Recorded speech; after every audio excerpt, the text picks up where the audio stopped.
Welcome to the Child Care Director's Chair, the podcast for bold educators who are ready to lead, grow, and shake things up in early childhood education.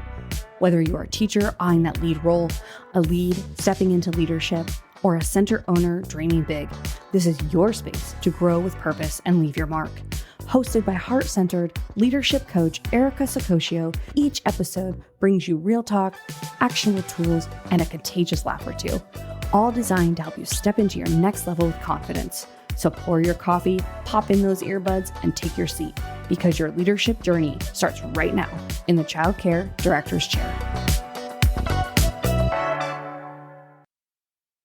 Hey guys, welcome back to another episode of the Child Care Director's Chair podcast. I am your host, Erica Sacoccio, and as always, I am so excited that you are here today. If you know me in person, you will know that that is the truth. I am always excited and happy to hang out with my people. Today is the last in our series from, with our folks over at Jackrabbit. We are joined with Kathy, and if you haven't checked out the first 3 episodes, go check them out. It's 411, 412, 413, and today is episode 414. Welcome back, Kathy. Thanks for having me, Erica. I feel like we're old friends now. I know. It's our time together. It is. So, we've talked a lot about enrolling, and we talked about the sales part and the automation part, and, maybe some tips and strategies on how to get people to be interested in your program. But we also want to make sure that you understand that it is relationship building, and it isn't about hard selling. Effective leadership isn't pressure. It's, creating meaningful relationships, seamless experiences. And today's episode, we're going to explore how to guide prospective families with care, confidence, and connection, so they feel excited to enroll too, and not just like sold too, if you know what I mean. I feel like so many of us might feel tired of feeling like we need to like chase down families and turn it into like a sales machine just to meet those enrollment goals. So we want to make sure that you understand that when you're enrolling a family, especially, it depends on your program. So for me, when I enroll a child, I will have a relationship with that child 5 to 8 years. I've just added a child to my family. And that is truly how I feel about it. So I want to talk a little bit about that nurturing relationships. And, I think it's so important to have a community where people feel valued and loved. What do you think, Kathy? I absolutely agree. I feel like that has been the foundation that has built the success of my school for over almost 25 years now, is those relationships from the beginning, genuine, not right, like not like you said, it's not about the hard sell. It's genuinely getting to know them, getting to know their child, getting to know their family, their culture. I know I work with a lot of different cultures in my school. My families are quite a few different cultures. Yeah. And that's just been huge to start that nurturing relationship right from the beginning when they go, oh, I might be interested in that school, like we've talked about on your online presence and all of that, to start to bring them in and engage them in your school and your school's activities. Yeah. What's your like go-to method for following up with families after a tour? So, because we have to follow up, right? Yeah. So they've come, they've toured, you got a good feeling that they liked it. What's your go-to method for following up with families? My go-to method is email. It has been email. Now, I think I'm going to be adding texting in soon. And I think that can be done at a very low cost, even just getting a cell phone attached to one of our many accounts we have. And it's at the studio. I'm sorry. I own a dance studio too. It's okay. at the school. And we use it to text, to follow up. Yeah. Really enjoyed meeting you, but it has to be personal. It can't really be a drip. Bot? Yeah, it can't be like a drip campaign. Like those are, Yeah. it's spammy. more, yeah. It's spammy. Yeah. Yeah. once you get, this is going to sound very vain, but once you get really good at tours, and if I could say anything, obviously health and safety regulations, making sure you stay in compliance. But after that, man, if you can get really good at tours and really feeling like you have a good value to present to families, a lot of times my closing is so the opposite of closing that people don't even they're asking me for the paperwork. But what I do have to follow up, which is not a lot, it's a phone call for me. Mhm, But I do think you're on to something with the texting, because I feel mhm. like the Gen Z folks really do like the text. Millennials really do like the text. I'm a little older, so I do like the phone. Now, people will say, "Oh, they're gonna send you to voicemail," which I'm totally cool with. I'm totally cool with send me to voicemail because the voicemail is gonna sound like this. Hey, it's Miss Erica. I really enjoyed meeting Anna and Johnny today.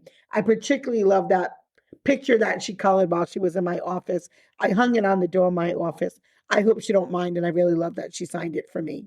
If you guys have any other questions, I'll be here Monday and Tuesday from this time to this time, or you can shoot me a text. Here's my number, or send me an email, whatever's most convenient for you. I'm ready to help you with the next steps. Let's connect. Something like that. No bot is doing that. Right, right. Yeah, no bot is doing that. But you do got to follow up in a way that speaks to your culture of your program, right? Mhm. And some programs are very like tech is what they're all about, right? We have these new schools that are coming out, these kind of like AI schools. They're going to be very heavily engaged in the tech type of thing because most of the families that are going to those programs, that's what they're interested in. They're interested in that AI, that customized learning, all those things that are coming down the pike. For those of you who don't know, um, right? If you don't know now, you know. Yeah, You yeah. heard it here first on Child Care Mhm. Directors. But yeah, there's lots of different ways. I think our point is find the way that you find is most effective for your school. Also, collect data. If you send out texts and emails and phone calls, collect that data on what ones are you getting the most return on. I think Yes. that that's important to always follow that. Follow your gut and follow the data. Yeah. Um, can you share a time when a thoughtful follow-up made the difference in securing an enrollment? Yes, I can actually. It was in the early years, and I had a student who she had special needs, and mom, we found out through the grapevine we knew each other, and mom was really nervous about her coming to the program, and she came and toured. She loved it. This particular student was going to start on the first day of her class. She didn't come. And I called her at lunchtime and said, oh, I noticed she didn't come today. And she's like, yeah, I don't think I can do this. She's like, I'm too nervous. And then we just proceeded to have a conversation. All right, well, how about you start maybe just an hour a day and then you come pick her up? And that student, actually, she's one of my alumni now. Yeah. I mean, she's graduated high school and college and everything now. But yes, that to follow up if they don't come to their first day or something like that, they would have just dropped Yeah. if I would have not called she was not comfortable yet. So that that vividly stands in my head. Yeah. You can even, we talked about in one of the first or second episodes about maybe giving a book or something at the tour, but you have their address most of the time they come in through an inquiry on online. You're already going to have their address.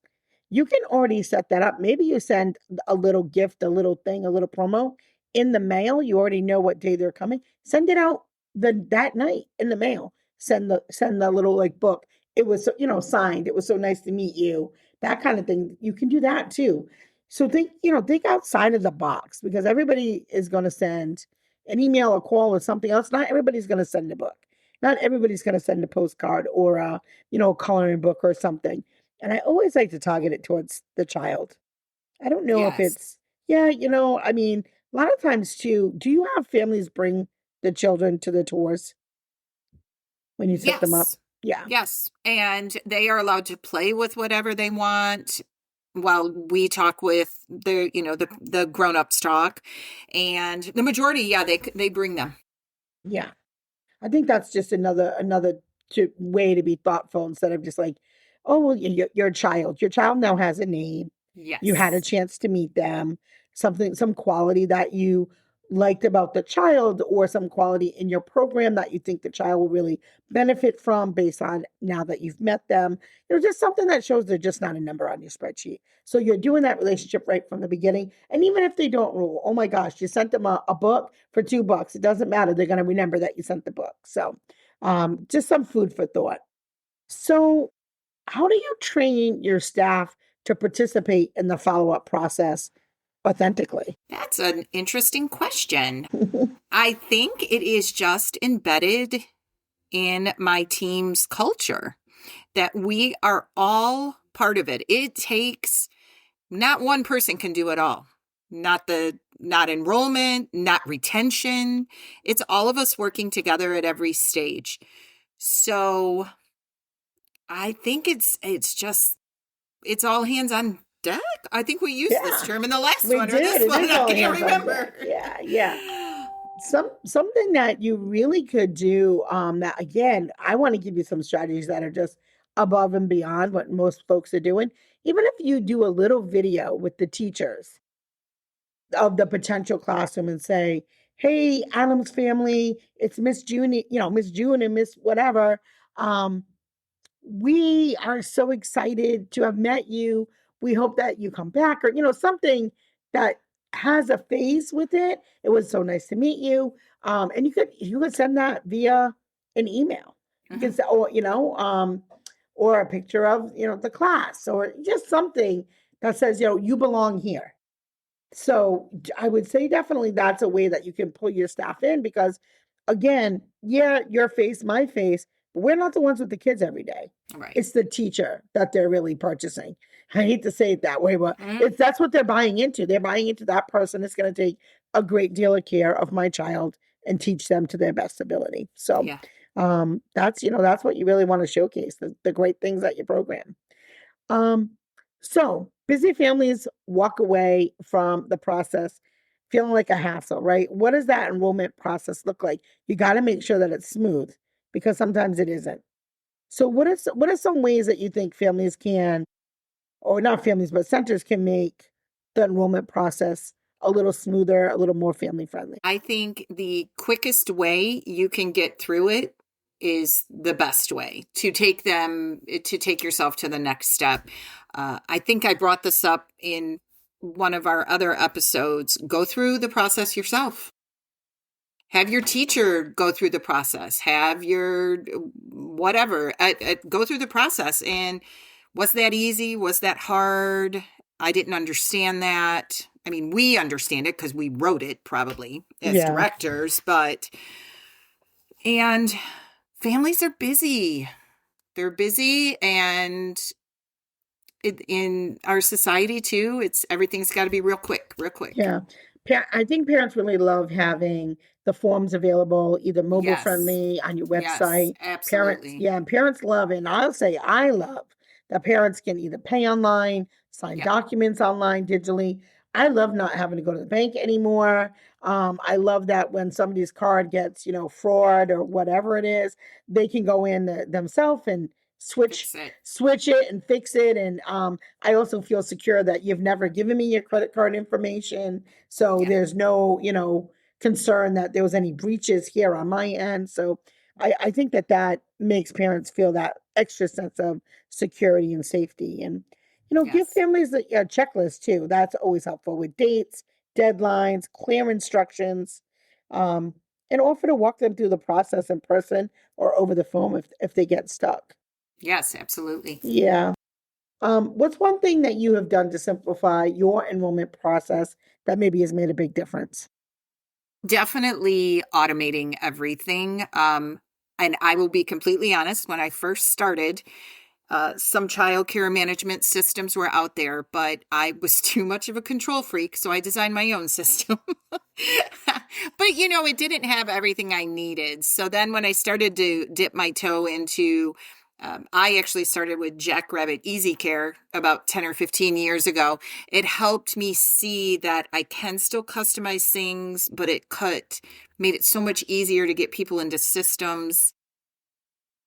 Now I'm in Jackrabbit Care, where it also integrates parent communication apps once they're registered, staff app, plus my dashboard I can send emails from there, messages, payments, huge, like you were talking about with, credit cards and it going through a pay system that's not right. I don't have to worry about the fraud. They take care of all of that. That's been really big. Being able to upload things electronically, I can quickly glance at who's missing stuff, Mm-hmm. for compliance and Yeah. licensing. So it was hard. It was hard for me as an owner to step into technology, but definitely worth it. Definitely. And the reports you can get about Yeah. percentages and finances, and it makes you make better decisions. Yeah. So, Us seasoned directors we were really hardcore with our binders and our papers. And I mean, we were, let's face it, right? But yeah. I think everything at this point, especially with licensing here in my state, I know almost everything at this point is digital, Mhm. even to apply now for your license. You've got to do Yes, us everything too. online. And it's kind of nice in a way, because I have to say, one of the things I like, although it was a pain getting everything in, I do love having all your files digital, because then you don't have to worry about missing papers, things falling out, and then getting non-compliances for things that you had, right? Yeah. So once it's uploaded, it's there. There's no lost or missing papers. So Yeah. automate. Our point is automate. um, Yes, definitely. so let's go back to a little bit on the building the trust. Like, this is where like that long-term vision comes in. We're not just like looking for signed papers, but building those relationships. So, training your staff to be approachable and informed so families feel supported. What kind of ways have you done that, Kathy? I have been transparent with them so they feel comfortable, they know information, and I make them part of the tour process. That as I'm walking through, I'm not just giving a speech. I will turn and say, this is Miss Teresa. She's one of our teachers here, and they start to interact at that level. I think too, working with your staff, and it's also worked for me, is be your authentic self. You're one of my teachers because you're good. So don't try to be somebody you're not. Don't, I know one of the biggest things that I say, and I just thought of this in a tour, is I find out about the family. Like, I want to know about your family. I want to know where you're from. I Yeah. want to know, did you grow up in the area? And a lot of times I'll share what my family was like. And, my husband and I, we grew up here and I'm a local girl. I stuck around. But also telling them, giving them the tip that you're probably looking at other programs. Trust your gut. You're their Yeah. parent. Trust your gut. You'll know when Mm. it's the right one. If it's not Yep. us, it's not us, but you'll feel it. Yeah. And I've had people call me back and say that Hmm. advice, and they didn't go with me because it didn't fit into their schedule or whatever. But thank you so much. And being available too, if shoot an email at 1 a.m. if you leave here and you have a question you forgot about, someone will get back to you. It might be me at 1 a.m. or it might be our director at 8 a.m. But just reach out to us with your questions, and we're here for you. Being Yeah. authentic. Yeah. I think too, sharing success stories, like you had said, with that student who the mom was so hesitant, sharing those stories does help parents feel a little more at ease, and also helps them feel like, oh, thank God I'm not the only one that, has this anxiety, or testimonials or photos of happy children. Let families see themselves in your program. And I know both you and I really value diversity. Like, walk around your center. Like, do you have photos of actual people who actually belong in your center, who are there enrolled. I think, you're sharing the community that they're coming into. It isn't just childcare. We don't live and thrive in a silo, right? It's Right. all those interactions with the folks. I joke around and say, when you enroll here, you're probably going to be invited to more birthday parties than you ever want to go to in your life. Uh, but Yep. it really is that community. What do you think builds the most trust with prospective families? Again, I feel like being your authentic self and giving them permission. I get not permission. I guess the way I'm trying to word it is, we understand you're nervous. We understand this is a big decision. We understand that we are working with the most important thing in your life. Yeah, And acknowledging, that's probably what is the word I was looking for, is that we understand this is a big decision for you. yeah. Um, I guess as we wrap up, let me ask you one more question. How do you make your school feel like a place where they belong, not just like a service they pay for? hmm I think I do it within our culture. We do a lot of activities, family activities. I call them family field trips. So that's how other families get to meet each other too. I mean, drop off, pick up. Yes, they're seeing each other. We do a lot of different things.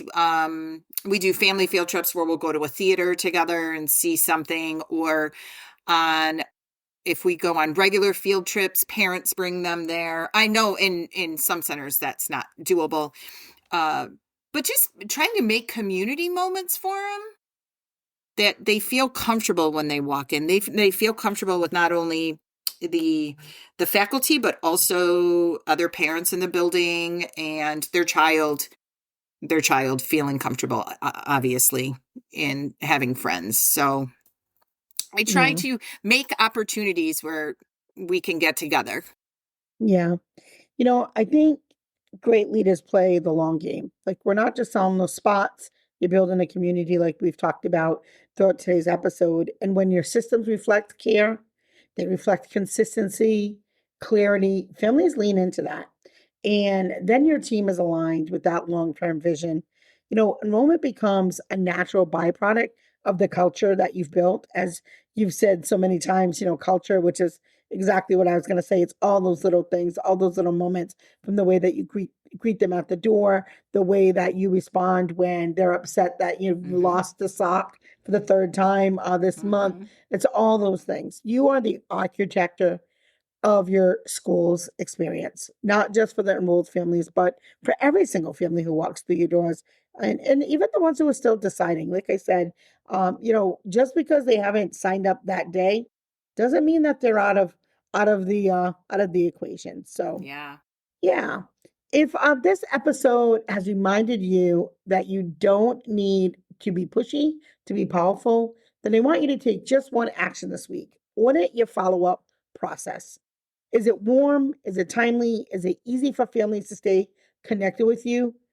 And while we're talking about follow up, if you've been loving our podcast, please don't forget to follow, leave a review. You guys tune in, like, almost 2,500 of you tune in every month. Leave the girl a review. Don't make me beg. But if you love our show, you tune in every day, make sure you leave us a review and share it with another childcare leader who's ready to lead with vision, not pressure. We're building something special in this space, and you are part of it, my loves. So until next time, stay visionary, stay heart centered, and as always, stay in the game. Have a great day. That's a wrap for this episode of the Child Care Director's Chair, where we believe leaders aren't born, they're grown. If something sparked for you today, share it, shout it out, or pass it along to the next bold changemaker in childcare.